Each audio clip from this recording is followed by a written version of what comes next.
के ये अलग अलग यूसेस कैसे करते हैं। जैसे हमने कहा हु इज देयर, कौन है वहां, तो हम सिंपली क्वेश्चन पूछ रहे हैं कि वहां कौन है, तो कौन के सेंस में यहाँ पे हु आया है। देन मैं उससे मिलना चाहती हूँ जो इस किताब का लेखक है, वो इंसान जिसने ये किताब लिखी है उसको मिलना चाहती हूँ।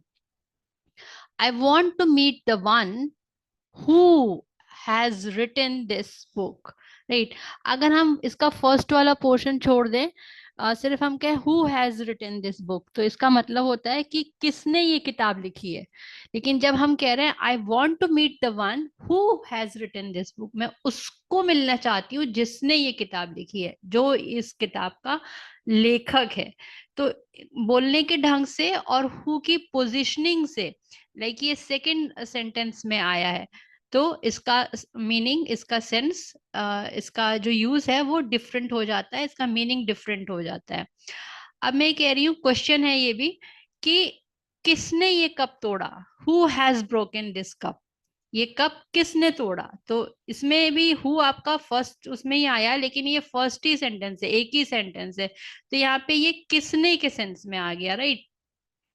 किसने कहा तुमसे ये सब, who said all this to you, right.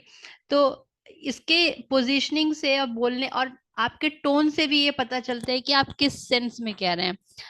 उसको पूछो जिसने ये सब कहा है, बोला है। जैसे आपसे कोई बात हो गई, किसी से बहस हो गई, आर्ग्यूमेंट हो गई, तो आपने कहा कि भाई तुमने ऐसे बोला, बोले तुम्हारे लिए उसने ऐसे बोला, तो बोले उसको पूछो जिसने ये सब बोला है, ask the one who has spoken all this, right.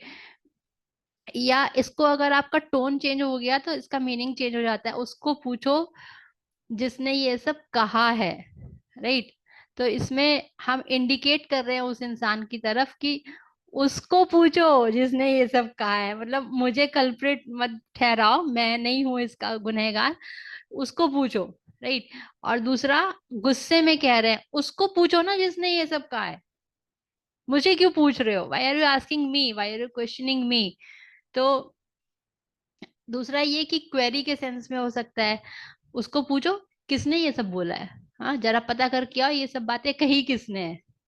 तब इसमें मीनिंग हो जाता है, सेंस अलग हो जाता है, कि ढूंढ रहे हैं हम उस पर्सन को, उस शख्स को ढूंढ रहे हैं कि जिसने ये सब कहा है, उसको पूछो। तो यहाँ पे वन के बाद कॉमा आ जाएगा कि किसी ने आपको बताई कि पता है वो ऐसे कह रहा था, वो ऐसे कह रहा था, हमें ऐसे पता चला है, तो हम उससे कहेंगे उसको पूछो पहले कि ये सब कहा किसने है, उसको आज the one who has spoken all this, right. तो यहाँ पे क्वेरी के सेंस में आ गया कि उसको पूछो ये सब कहा किसने है, भाई किसने बोला ये सब, कहाँ से आ रही हैं ये सब बातें। और पहले वाले उसमें था कि उससे जाके बात करो जिसने ये सब कहा है, I am not the concern person और रिस्पॉन्सिबल पर्सन। तो आपके बात करने की टोन से भी मीनिंग चेंज हो जाता है, और सेंटेंस में उसकी पोजिशनिंग से भी मीनिंग चेंज हो जाता है। तो ये थे हमारे हु के uses. Hope all of you learned a lot. You like the video, please like it, share it and subscribe the channel if you are new at the channel. That's it for today's video. मिलते हैं next video में।